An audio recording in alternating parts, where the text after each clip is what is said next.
సమాధానం లేదు, ఎలా బ్రతికేది అని చెప్పి ఎంతో కుంగిపోతూ వేదన పడుతూ ఉన్నాడు అంజూరపు చెట్టు కింద ఒక్కడు. అతడు కుమిలిపోతున్న సమయంలో ఒక నక్షత్రం అతని యొద్దకు వచ్చింది. ఆ నక్షత్రమే ఫిలిప్పు. ఫిలిప్పు అనే వ్యక్తి ఆ అంజూరపు చెట్టు కింద కూర్చున్న నతనయేలు యొద్దకు వచ్చి నతనయేలుతో చెప్పాడు, ఆయన నేను ప్రభుని కనుగొన్నాను అని చెప్పాడు. ఆయన ఎవరో కాదు, నజరేయుడైన యేసు అని చెప్పాడు. చెప్పగానే నతనయేలు అంటాడు, నజరేతుడు మంచిదేదైనా రాగలదా అన్నాడు. వచ్చి చూడు అన్నాడు. అని చెప్పగానే ఆయన వచ్చాడు. ఆయన వస్తూ ఉండగానే ప్రభు ఆయన చూసి అన్నాడు, ఇతడు నిజముగా ఇశ్రాయేలీయుడే, ఇతని యందు ఏ కపటము లేదు అన్నాడు. ఆయన ఆశ్చర్యపోయాడు. అయ్యా, నేను నీకు ఎలా తెలుసు? నేను ఇశ్రాయేలీయుడని చెప్తున్నావు, నేను నీకు ఎలా తెలుసు అంటే ప్రభు చెప్పాడు, నువ్వు అంజూరపు చెట్టు కింద కూర్చున్నప్పుడే నేను నిన్ను ఎరిగి ఉన్నాను అన్నాడు. ఒకసారి చప్పలు కొడితే ఏమైందంట? స్తోత్రం. నేను నిన్ను ఎరిగి ఉన్నాను అనగానే ఆశ్చర్యపోయి, అయ్యా నువ్వు నిజముగా దేవుని కుమారుడవు, ఇశ్రాయేలు రాజువి అన్నాడు. స్తోత్రం. హల్లెలూయా, హల్లెలూయా అండి. అప్పటి నుంచి అతడు ప్రభుని వెంబడించాడు. నతనయేలు ప్రభు యొద్దకు రావటానికి ఒక నక్షత్రం వెళ్ళింది. ఎవరో? ఫిలిప్పు. అలాగే పేతురు సముద్రంలో చేపలు పడుతూ ఉంటే, సముద్ర పనులు చేసుకుంటూ ఉంటే, అక్కడ వలలు వేస్తూ ఉంటే ఆంద్రయ ఒక నక్షత్రంగా వెళ్ళి పేతుర్ని చెప్పండి ప్రభు యొద్దకు నడిపించారు. ఇలాగ భక్తులు ఎందరో అనేకులను నడిపించారు, నక్షత్రాలుగా ఉన్నారు. స్తోత్రం చెప్పండి. హల్లెలూయా. యూదులందరినీ రక్షించటానికి ఎస్తేరు ఒక నక్షత్రంగా ఉంది. స్తోత్రం చెప్పండి గట్టిగా. హల్లెలూయా. అలాగే ఒక వ్యక్తి ప్రభు యొద్దకు రావాలి అని అంటే ఒక నక్షత్రం కావాలి, ఒక భక్తుడు కావాలి, లేక ఒక భక్తురాలు కావాలి, ఒక సేవకుడు కావాలి, ఒక సేవకురాలు కావాలి. తమంతటకు తాము ఎవరు రాలే. నువ్వు ఎవరి ద్వారా వచ్చావు ఒక్కసారి చూడు. నిన్ను నడిపించింది ఎవరో చూడు. వాళ్ళని చూచినప్పుడు మీరు అత్యానంద భరితులు అవ్వాలి. స్తోత్రం చెప్పండి. వారిని చూడగానే అత్యానంద భరితులు. వాళ్ళు కనబడితే చాలు సంతోషం ఉండాలి. స్తోత్రం. ఏమండి, నీ కొరకు ఎంత కన్నీరు కారిస్తున్నా వచ్చే తెలుసా? ఆ నక్షత్రం ఇంకా వేచి ఉందంటే ఎన్నో కుటుంబాల కొరకు ఆ నక్షత్రాలు వేచి ఉన్నాయి. సేవకులు ఎదురు చూస్తున్నారు నీ కుటుంబం అంతా రావాలని, మీ యవనస్తులందరూ దేవుని సన్నిధికి రావాలని, ప్రభు యొద్దకు మీ కుటుంబాలు నడిపించబడాలని, గ్రామాలు ప్రభు యొద్దకు నడిపించబడాలని సేవకులు ఇంకా నక్షత్రాలుగా వేచి ఉన్నారు. కన్నీరు కారుస్తున్నారు, ప్రార్థన చేస్తున్నారు, మొరపెడుతూ ఉన్నారు. స్తోత్రం. హల్లెలూయా, హల్లెలూయా. కనుక వారు కన్నీరు కారుస్తున్నారు కనుక నీ కుటుంబం అంతా దేవుని సన్నిధిలో ఉండాలి. అక్కడ మరొక విషయం ఏంటంటే వారి కొరకు ఆ నక్షత్రం వేచి ఉంది, వారిని ప్రభు యొద్దకు నడిపించింది. నడిపించిన తర్వాత వారు ఇంటి లోపలికి వెళ్ళారని చూస్తాం. స్తోత్రం చెప్పండి గట్టిగా. రెండు చేతులు ఎత్తి స్తోత్రం చెప్పండి. హల్లెలూయా, హల్లెలూయా. వారు ఎక్కడికి వెళ్ళారంట? ఇంటిలోనికి వచ్చారంట. స్తోత్రం చెప్పండి గట్టిగా. హల్లెలూయా. వారు ఇంటిలోనికి వచ్చారు. అది నడిపించబడటం మాత్రమే కాదు, ప్రభు యొద్దకు రావటం మాత్రమే కాదు, ఇంటి లోపలికి రావాలి. ఇల్లు అంటే ఇల్లు కాదు, ఇల్లు అంటే దేవుని మందిరం, ఇల్లు అంటే దేవుని సన్నిధి. లోపలికి రావాలి. బయట నుండి బయట వెళ్ళిపోకూడదు, అటే వెళ్ళిపోకూడదు. వెనక కూర్చొని మెల్లకుండా ఆమె అనగానే మెల్లకుండా అటుబడి అటు వెళ్ళిపోకూడదు. దేవునికి స్తోత్రం. హల్లెలూయా. కొంతమంది లోపల కూడా రారు, బయటే ఉంటారు, వింటారు, మెల్లకుండా వెళ్ళిపోతారు. కొంతమంది వస్తారా, వెనకే కూర్చుంటారు, మెల్లకుండా వెళ్ళిపోతారు. రారు, అసలు దగ్గరికి రారు. దేవుని స్తోత్రం. ఇక్కడ దాకా వస్తారేమో, ప్రార్థన చేయించుకుంటారేమో, ఏమంటే బలిపీఠను పట్టుకుంటారేమో. యేసు రక్తమే. కోరాహు కుమారులు అంటారు, అయ్యా నీ ఆవరణములు చూడాలి నాకు ఆశగా ఉందన్నాడు. అని ప్రార్థన చేస్తే సరే రండి అని ఆవరణలోనికి రానిచ్చారు. ఆవరణలోకి వచ్చిన తర్వాత వాళ్ళు ప్రార్థన చేస్తారు, అయ్యా నీ గడప దగ్గర ఉండాలి ఆశగా ఉందన్నారు. రండి అని గడప దగ్గరికి రానిచ్చాడు. గడప దగ్గరికి వచ్చిన తర్వాత వాళ్ళు అంటారు, అయ్యా నీ బలిపీఠం దగ్గర ఉండాలని ఉందయ్యా అన్నారు. రండి అని బలిపీఠం దగ్గర దేవుడు. బలిపీఠం దగ్గరికి వచ్చిన తర్వాత అంటారు, అయ్యా నీ బలిపీఠం వద్ద పిచ్చుకులకు నివాసం దొరికింది, పిల్లలు పెట్టడానికి వానకొలు కూటి స్థలం దొరికిందంటారు. స్తోత్రం. అయ్యా మేము పిచ్చుకులు లాంటి వాళ్ళమయ్యా, మాకు నీ బలిపీఠం దగ్గర కూటి స్థలం దొరికింది. ఎంతో సంతోషించారు. అర్థమైందా? ఆవరణ నుంచి వెళ్ళిపోలేదు, గడప దగ్గర నుంచి వెళ్ళిపోలేదు, బలిపీఠం దగ్గరకు వచ్చేసారు. బలిపీఠం దగ్గర గూడు కట్టుకున్నారు, బలిపీఠం దగ్గర స్థిరపరచబడ్డారు. స్తోత్రం చెప్పండి. భక్తిహీనులతో నివసించుట కంటెను నీ మందిరావరణములో.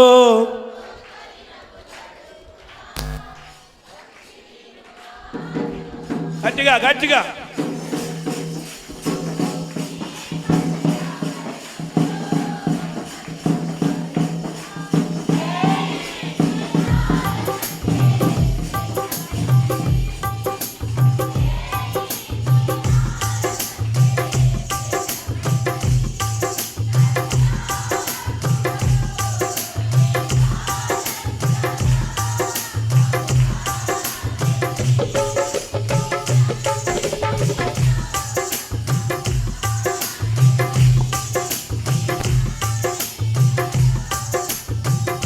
హల్లెలూయా హల్లెలూయా. భక్తిహీనులతో నివసించుట కంటే నీ మందిర ఆవరణములో ఒక్క దినము గడుపుట 1000 దినాల కంటే శ్రేష్టం అనుకున్నారు. ఆవరణ నుండి గడప యొద్ద నుండి బలిపీఠం వద్దకు వచ్చి అక్కడ గూడు కట్టుకొని అక్కడే స్థిరపడిపోయి, ఏం పిచ్చుకలమయ్యా, మాకు ఈ గొప్ప ధన్యత దొరికింది, సంతోషించారు. హల్లెలూయా. కనుక వెనక్కున్న వాళ్ళు వెనకని ఆగిపోవద్దు, గుమ్మం నుంచి అటు వెళ్ళిపోవద్దు, ఆవరణ నుండి వెళ్ళిపోవద్దు, బలిపీఠం వరకు రావాలి, ఇక్కడ గూడు కట్టుకోవాలి, ఇక్కడ స్థిరపరచబడాలి, దేవుని బలిపీఠము దగ్గర స్థిరపరచబడాలి. హల్లెలూయా. జ్ఞానులు లోపలికి వచ్చారు. లోపలికి వచ్చిన వారు ఏం చేశారంటే సాగిలపడిరి అని ఉంది వాక్యంలో. ఏమడ్డారంట? సాగిలపడ్డారు. సాగిలపడటం అంటే దేవునికి లోబడిపోవటమే. సాగిలపడ్డారు అని అంటే సాష్టాంగ నమస్కారం చేశారంటే దాని అర్థం ఏంటంటే ఈయన లోకరక్షకుడు, ఈయన ప్రభువు అని ఆయనకు లోబడిపోయారు, ఆయనకి విధేయత చూపించారు. ఇంకొక మాట చెప్పునా, ప్రభుకి సరెండర్ అయిపోయారు వాళ్ళు. స్తోత్రం, హల్లెలూయా. ఇక్కడికి వచ్చి వెళ్ళిపోవటం కాదు, ఇక్కడ సరెండర్ అయిపోవాలి ప్రభుకి. నిన్ను నువ్వు ప్రభుకి అప్పగించుకొని చూడు, ప్రభుకి నేను అప్పగించుకొని చూడు. స్తోత్రం. అర్థమైందా? ఎన్నో క్రిస్మస్లు దాటిపోయి ఉంటాయి నీ జీవితంలో, కానీ ప్రభుకి అప్పగించుకోకుండా ఉన్నావేమో. సాగిలి పడాలి, ప్రభుకి అప్పగించుకో. మరొక మాట అండి, పూజించారంట. ఏం చేశారు? పూజించారు. ఆయన పూజించారు అంటే ఆరాధించారు, ఆయన స్తుతించారు, ఆయన ఘనపరిచారు. ప్రభుని పూజించాలి. లోపలికి వచ్చి వెళ్ళకుండా కూర్చొని ఎవరేం చేస్తున్నారని ఏమంటే దేవుని స్తోత్రం అట్లా దేబరించుకొని చూడకూడదు. అరేనా కళ్ళు మూసుకోవటం ఉండదు కొంతమందికి, ఆరాధన చేయటం ఉండదు, పాడటం ఉండదు, చప్పలు కొట్టడం ఉండదు. యేసు రక్తమే. పూజించాలి. లోపలికి వచ్చిన వాళ్ళు ఏం చేయాలి? పూజించాలి, ఆరాధించాలి. స్తోత్రం చెప్పండి గట్టిగా. ప్రేమించేదన్ అధికముగా ఆరాధింతున్, ప్రేమించేదన్ అధికముగా ఆరాధింతున్, ఆశక్తితో పూర్ణ బలముతో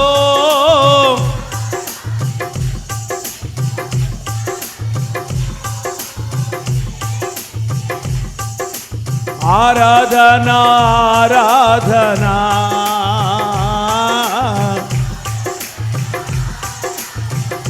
హల్లెలూయా హల్లెలూయా. పూర్ణ హృదయముతో, పూర్ణాత్మతో, పూర్ణ బలముతో ప్రభుని ఏం చేయాలి? ఆరాధించాలి. ప్రభుని ఆరాధించాలి, ప్రభుని పూజించాలి. లోపలికి వచ్చి ఆరాధిస్తున్నావా? లోపలికి వచ్చి పూజిస్తున్నావా? లేక వచ్చి మెల్లకుండా కూర్చొని వెళ్ళిపోతున్నావా? ఒక్క పాటన పాడతావా? యేసు రక్తమే. ఒక్క పాట కన్నా చప్పట్లను కొడతావా?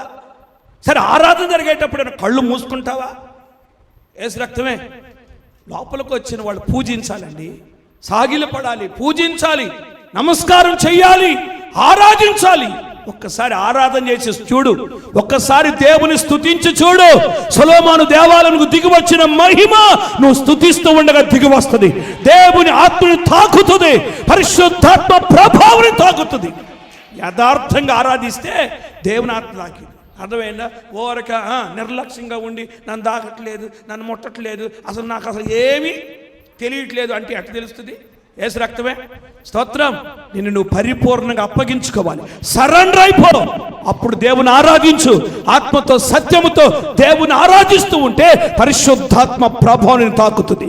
దేవుని మహిమ నిన్ను కమ్ముకుంటుంది, దేవుని శక్తి నిన్ను కమ్ముకుంటుంది, దేవుని ఆత్మ చేతులు రేపబడతాం.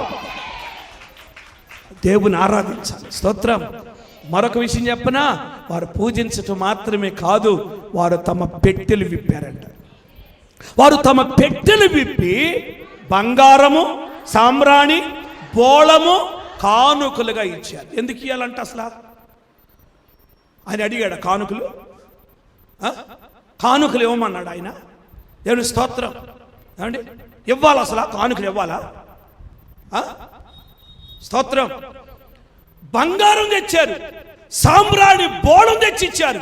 ఇవ్వాలా కానుక? యేసు రక్తమే. స్తోత్రం.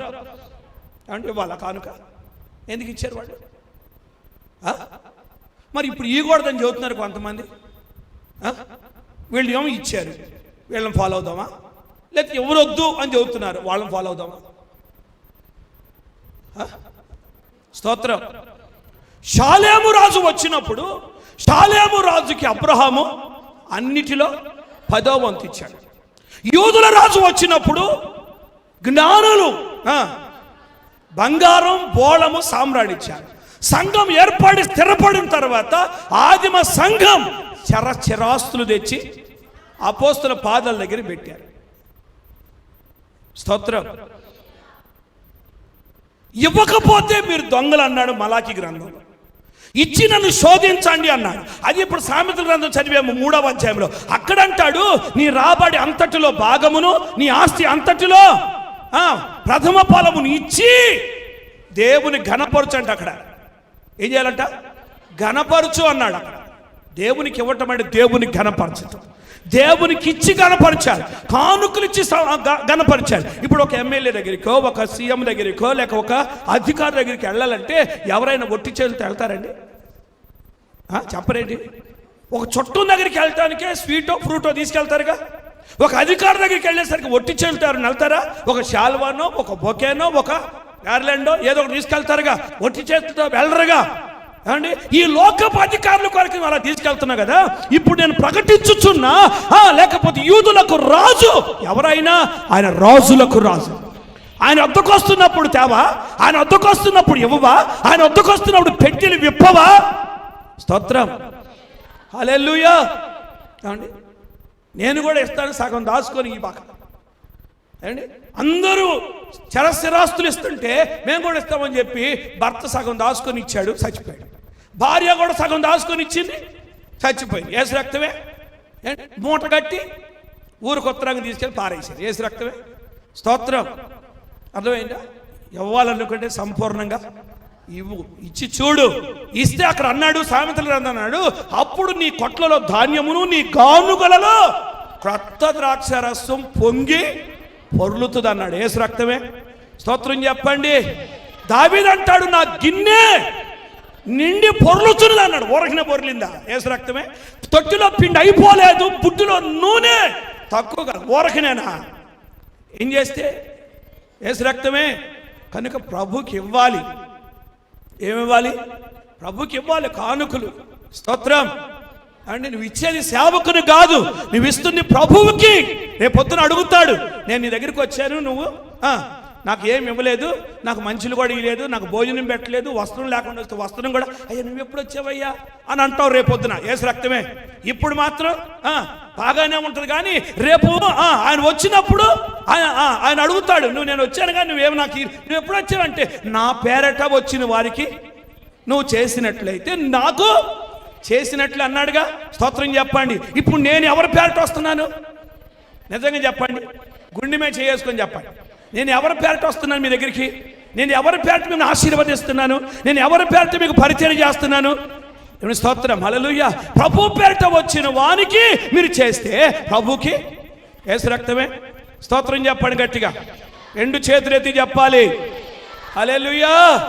ఒక యజమానురాలు ఉంది, ఒక పని ఉంది, ఆ ఇంట్లో పని చేస్తారు. ఇద్దరు ప్రార్థన పోతారు. అండి ఇద్దరు ప్రార్థన పోతారు, దేవుని యందు మంచి భయభక్తులు కలిగే ఉంటారు.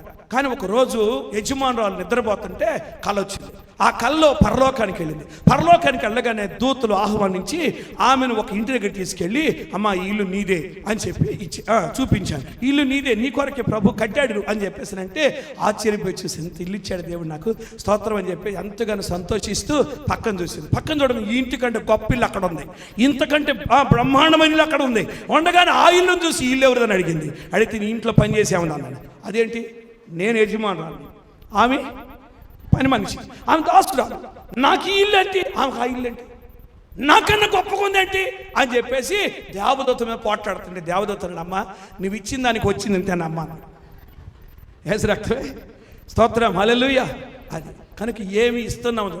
ఇప్పుడు వీళ్ళు పెట్టెలు విప్పి కానుకలుగా బంగారం, సాంబ్రాణి, బోళం సమర్పించారు. దేవునికి ఇవ్వాలి. కొందరు వద్దంటున్నారు, కానీ కొందరు ఇవ్వద్దని చెప్తున్నారు. కానీ వాళ్ళ సేవకులే. కానీ గొర్రె చర్మం కప్పుకున్న తోడేళ్ళు, జాగ్రత్త. దశంభాగం ఇవ్వకపోతే నీకు ఆశీర్వాదం ఏముంటుంది? అబ్రహాము దశంభాగం ఇచ్చాక ఆస్తిపరుడు అయ్యింది. చెప్పరేంటండి? దావీదు దేవునికి ఇచ్చాక తన గిన్నె నిండి పొంగి పొర్లింది. ఏమండి, విధవరాలు దైవజనుడికి ఇచ్చాగా తొట్టులో పిండి అయిపోకుండా, బుడ్డిలో నూనె తక్కువ కాకుండా పోషించబడింది. స్తోత్రం. నిన్ను ఇయ్యొద్దు అంటున్నారు. వాళ్ళ మాట నమ్మి యూట్యూబ్లు చూసి, ఫేస్బుక్లు చూసి నువ్వు చెడిపోయావు అనుకో, మోసపోయినట్టే. జాగ్రత్త. దేవుని స్తోత్రం. అర్థమైందా? తోడేళ్ళు వాళ్ళు, అపవాది అనుచరులు వాళ్ళు. నువ్వు ఇవ్వకుండా ఉండాలి, నువ్వు ఆశీర్వాదం పొందకుండా ఉండాలి, నువ్వు నాశనం అయిపోవాలి, ఇంకా ఎప్పుడు పేదరికంలోనే ఉండాలి అనేది వాళ్ళ ఉద్దేశం. అందుకే ఇలాంటి మాటలు చెప్తారు. వాళ్ళ మాటలు నమ్మద్దు. దేవుని ప్రణాళిక ఏంటో చెప్పనా? దేవుని ప్రణాళిక ఏంటంటే ప్రధానులతో, తన ప్రజల ప్రధానులతో నిన్ను కూర్చుండబెట్టడానికి దేవుడు పెంట కుప్పల మీద దీనుల పైకి లేపాలి. అందుకే వచ్చాడు యేసయ్య. స్తోత్రం చెప్పండి గట్టిగా, హల్లెలూయా. నువ్వు ఆ స్థితికి వెళ్ళాలి అని అంటే నీ పెట్టి విప్పాలి. అదైనా బిగబట్టావా, ఆయన బిగబడతాడు. నువ్వు బిగబట్టేది గుప్పిలే, ఆయన బిగబట్టేది ఆకాశపు వాకిళ్ళే. బిగబట్టేస్తాడు. యేసు రక్తమే, స్తోత్రం. అంటే ఇక ఆయన బిగబట్టాడంటే ఇక మన వల్ల కాదు. జాగ్రత్త. ఒకవేళ నువ్వు గుప్పిలు విప్పావనుకో, నీ కొరకు ఆకాశపు వాకిళ్ళు విప్పుతాడు, పట్టజాలంత దీవెన నీకు దయచేస్తాడు. ఇప్పుడు వాళ్ళు పెట్టెలు విప్పారు. సరే, అయిపోయింది, ఆరాధన అంతా అయిపోయింది. లోపలికి వచ్చారా? చెప్పండి, లోపలికి వచ్చారా? సాగిలు పడ్డారా? పూజించారా? కానుకలు కూడా ఇచ్చారా? ఇక కానుక ఇచ్చిన తర్వాత వెళ్ళిపోవటమేగా. చెప్పరేంటండి? కానుక పట్టిన తర్వాత వెళ్తామేగా అందరం. తిరిగి వెళ్తున్నారు. వెళ్ళేటప్పుడు చెప్పాడు, స్వప్నం అందు దేవుడు చెప్పాడు, మీరు వెళ్ళేటప్పుడు మరలా హేరోదు రమ్మన్నాడుగా. హేరోదు రమ్మని అడిగిందాక మీరు వెళ్ళి చూసి పూజించి రండి, నేను కూడా పూజిస్తాను, నాకు వచ్చేవి అన్నాడుగా. మీరు తిరిగి హేరోదు యొద్దకు వెళ్తారేమో. వెళ్ళొద్దు. హేరోదు యొద్దకు వెళ్ళొద్దు. మీరు వేరొక మార్గం వెళ్ళండి, మరొక త్రోవలో వెళ్ళండి, కొత్త మార్గంలో వెళ్ళండి, పాత మార్గంలో వెళ్ళొద్దు అని చెప్పాడు. ఎందుకు అని అంటే మరలా తిరిగి అదే మార్గంలో వెళితే అక్కడ హేరోదు ఉన్నాడు.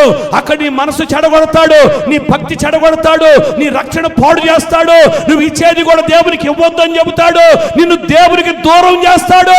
వాడు హేరోదు అపవాదికి సూచన. జాగ్రత్త. దారిలో హేరోదులు ఉంటారు. నువ్వు తిరిగి దేవుని యొద్దకు వచ్చిన తర్వాత మరలా తిరిగి ఆ మార్గంలో వెళ్ళొద్దు. హేరోదు యొద్దకు వెళ్ళొద్దు, మరలా లోకంలోకి వెళ్ళొద్దు. నీ ఇంటికి సరాసరి వెళ్ళి చూడు, వేరొక మార్గము గుండా నీ ఇంటికి వెళ్ళి చూడు. నీ ఇంటికి వెళ్ళేసరికి, నీ కాలు ఇంటిలో మోపేసరికి నీ ఇంటిలో చీకటి తొలగిపోయి వెలుగు ప్రకాశిస్తూ ఉంటుంది. నీ ఇంటిలో రోగము తొలగిపోయి ఆరోగ్యం కలుగుతుంది. నీ ఇంటిలో సమృద్ధి కలుగుతుంది. నీ ఇంటిలో దీవెన కలుగుతుంది నీ ఇంటిలో. అంతేగాని మళ్ళీ మధ్యలో షికారులు చేసేవనుకో, యేసు రక్తమే. మందిరం నుంచి వెళ్ళేటప్పుడు ఎంతమందితో మాట్లాడితే వెళ్ళాలి. యేసు రక్తమే, స్తోత్రం. ఏమంటే లోపల తీరదు కొంతమందికి, రోడ్డు మీద నిలబడి మాట్లాడుకోవాలి. అక్కడ కూడా తీరదు కొంతమంది, అంబేద్కర్ బొమ్మలకి నిలబడాలి. యేసు రక్తమే, స్తోత్రం, హల్లెలూయా. ఏమంటే అక్కడ కూడా కొంతమందికి సెట్ అవ్వదు. ఇంకా యేసు రక్తమే, స్తోత్రం. ఏమండి ఇటు వెళ్ళొద్దు. ఇక్కడ ఆశీర్వాదం తీసుకున్నావా, ఇక్కడ దీవెన తీసుకున్నావా, దీవెన పొందుకొని మధ్యలో ఈ మాటలు అనొద్దు. ఇక్కడ దేవునితో మాట్లాడిగా ఈ మాటలు ధ్యానిస్తూ, ఈ మాటలు నెమరు వేసుకుంటూ, ఈ మాటల గురించే మాట్లాడుకుంటూ సరాసరి నీ ఇంటికి వెళ్ళు, నీ ఇంటిలో అడుగు పెట్టు, నువ్వు వెలుగును చూస్తావు, ప్రసన్నత చూస్తావు, ఆరోగ్యం చూస్తావు, ఆశీర్వాదం చూస్తావు. వేరే త్రోవలో వెళ్ళాలి. ఏ రోజుతో వెళ్ళావా అంతే. ఏంది ఈరోజు ఆయన ఏంది ఏసు రక్తమే అయ్యేనా ఆయన చెప్పిన వాక్యమేనా సార్, అది ఏంది ఆయన చెప్పింది అనే మాటలు వస్తాయి. అర్థమైందా?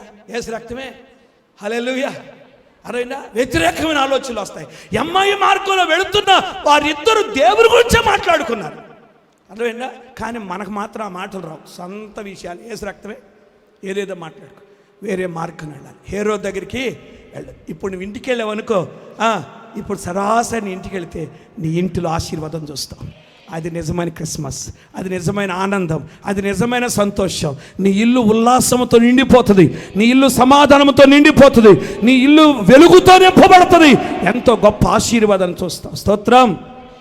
కనుక అలాంటి అనుభవంలో నువ్వు ఉన్నప్పుడు ప్రభు నిన్ను ఆశీర్వదిస్తాడు. హల్లెలూయా. అప్పుడు షాలేము రాజుగా వచ్చి అబ్రాహామును ఆశీర్వదించాడా? యూదుల రాజుగా వచ్చి చెప్పండి, మనందరి కొరకు ప్రాణం పెట్టి మన కొరకు ఆహారంగా మారిపోయి ఆయన చనిపోయి సమాధి చేయబడి 3వ దినమున తిరిగి లేచి పరలోకానికి వెళ్ళిపోయాడా? ఆ పరలోకానికి వెళ్ళిన యేసయ్య ఇప్పుడు ఎలా రాబోతున్నాడు? రాజులకు రాజుగా రాబో. ఇంకా యూదుల రాజు కాదు, యేసు రక్తమే. స్తోత్రం, హల్లెలూయా. ఏమండి ఈ రోజులు వచ్చినంటే ఈ నెల ఆరంభమైందంటే అన్ని ఇళ్ల మీద ఏంటి స్టార్ కాదు, ఏమంటే గుమ్మాల మీద, తలుపుల మీద యేసు రక్తమే. నేడు రక్షకుడు మీ కొరకు పుట్టి ఉన్నాడు. ఎప్పుడు పుట్టాడు? నేడా? ఆయన పుట్టినప్పుడు నేడా 2025 సంవత్సరాలు అయింది ఆయన పుట్టి. స్తోత్రం చెప్పండి, స్తోత్రం చెప్పు. 2025 సంవత్సరాలు అయ్యింది, కానీ నేడు పుట్టాడు అని చెప్పి ఇక అంతా పశువుల పాక, పశువుల తొట్టి, అంతా దేవుని స్తోత్రం. ఏమండి లాలి పాటలు, జోల పాటలు, లాలి లాలి లాలి లాలమ్మ లాలి లాలి అని పాడరే బాలయేసునకు. ఇంకా బాలయేసే, యేసు రక్తమే. హల్లెలూయా.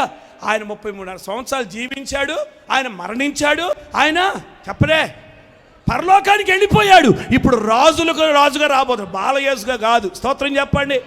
అర్థమైందా? క్రిస్మస్ వచ్చినప్పుడు చింత లేదేక యేసు పుట్టెను పాడి, ఏమంటే యేసు రాగానే చింత ఎంతో వింత అని పాడుకుంటే కుదరదు. యేసు రక్తమే. స్తోత్రం. ఈ పాటలు కాదు. స్తోత్రం. అర్థమైందా? ప్రియుడా నిన్ను చూడాలని, ప్రియని వలెనే మారాలని, ప్రియుడా నిన్ను కొట్టు చప్పట్లో, ప్రియుని వలెనే ప్రియతమాన కాంక్ష తీరాలని, ప్రియతమాన కాంక్ష ప్రియమారనామది కోరేనే, ప్రియమారనామది కోరేనే. యేసయ్యా అందరూ పాడాలి చప్పలు కొడుతూ. ఎప్పుడో యేసయ్యా నా ప్రియా, ఎప్పుడో నిరాకడ సమయం, ఎప్పుడో నిరాకడ సమయం, యేసయ్యా నా ప్రియా. హల్లెలూయా, హల్లెలూయా. యేసయ్యా నీ రాకడ ఎప్పుడయ్యా అని ఆయన రాకడ కొరకు ఎదురు చూడాలి, ఆయన రాకడ కొరకు ఎదురు చూడాలి. దేవుని స్తోత్రం, హల్లెలూయా. ఆయన రాకడ కొరకు కనిపెట్టాలి. ఎందుకంటే ఇప్పుడు షాలేము రాజుగా కాదు, యూదుల రాజుగా కాదు, ఆయన రాజులకు రాజుగా రాబోతున్నాడు, ప్రభువులకు ప్రభువుగా రాబోతున్నాడు. ఆ ప్రభువు కొరకు ఎదురు చూడాలి. ఆ ప్రభు కొరకు ఎదురు చూడాలంటే ముందు ఇంటి లోపలికి రావాలి. నిన్ను నడిపించేవారు ఉన్నారు, కన్నీరు కార్చేవారు. నీ కొరకు నక్షత్రాలు ఏడుస్తున్నాయి, కన్నీరు కారుస్తున్నాయి, అంగులారుస్తున్నా నీ కొరకు. లోపలికి రా, ఇంటి లోపలికి రా, సాగిలపడు, లోబడు, సరెండర్ అయిపో. పూజించాయన్ని, ఆరాధించాయన్ని. నీ పెట్టెలు విప్పి కానుకలు ఇచ్చి చూడు. స్తోత్రం. సజీవ యాగముగా నిన్ను ప్రభువుకు అప్పగించుకొని చూడు. స్తోత్రం. హల్లెలూయా.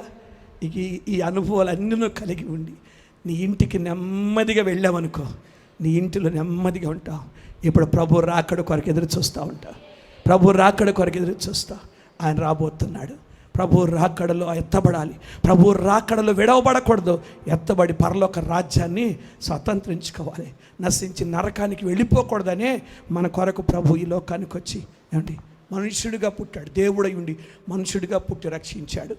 మన పాపను విడిపించడానికి మన కొరకు రక్తం కార్చి ప్రాణం పెట్టాడు. చనిపోయి సమాధి చేయబడి తిరిగి పరలోకానికి వెళ్ళాడు. ప్రభు రాబోతున్నాడు.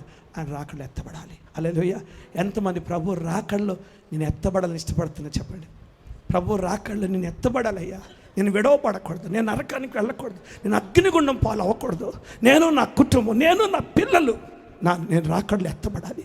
నేను నా ఇంటి వారు యెహోవాను సేవించాలి. నేను నా కుటుంబం అంతా నీ సన్నిధిలో కనబడాలయ్యా అని ఎంతమంది ఇష్టపడుతున్నారు? చేయి చూపించండి.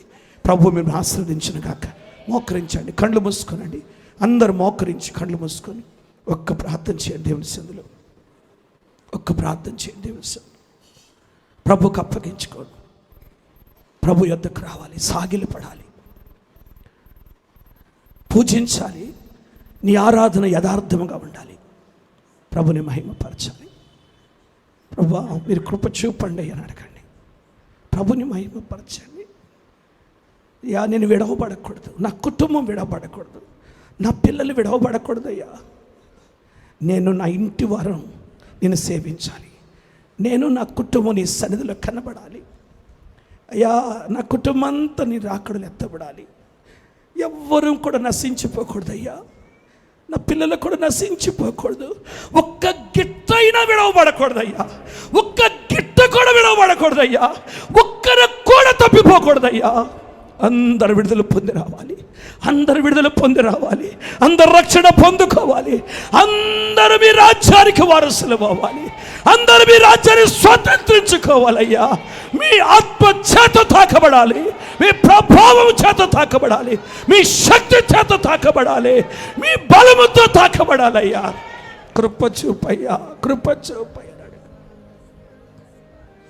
ప్రభు రాబోతున్నాడు, త్వరగా రాబోతున్నాడు. ప్రభు త్వరగా రాబోతున్నాడు. విడవబడకూడదు. యేసయ్యా మీరు కృప చూపండి అని అడిగాను. యేసు రాజుగా వచ్చుచున్నాడు, భూలోకమంతా తెలుసుకుంటాడు. యేసు రాజుగా. అందరు చప్పలు కొట్టండి.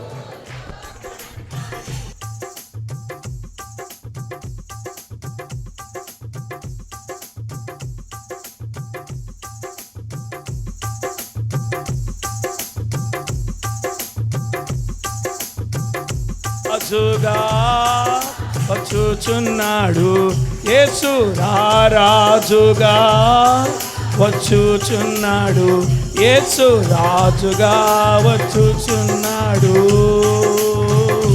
భూలోకమంతా తెలుసుకుంటాడు. యేసు రాజుగా.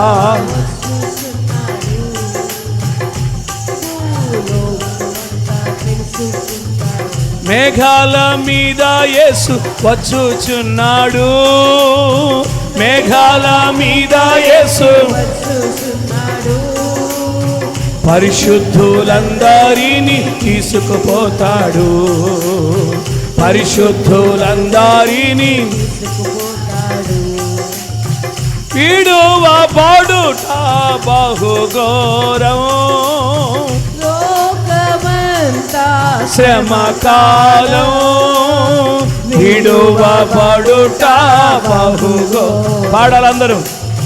లోకమంతా శ్రమకాలం, లోకమంతా శ్రమకాలం విడువబడుట బహుఘోరం, విడువబడుట బహుఘోరం. యేసు రాజుగా వచ్చుచున్నాడు, భూలోకమంతా తెలుసుకుంటాడు. యేసు రాజుగా వచ్చుచున్నాడు, భూలోకమంతా తెలుసుకుంటాడు. హల్లెలూయా, హల్లెలూయా, హల్లెలూయా.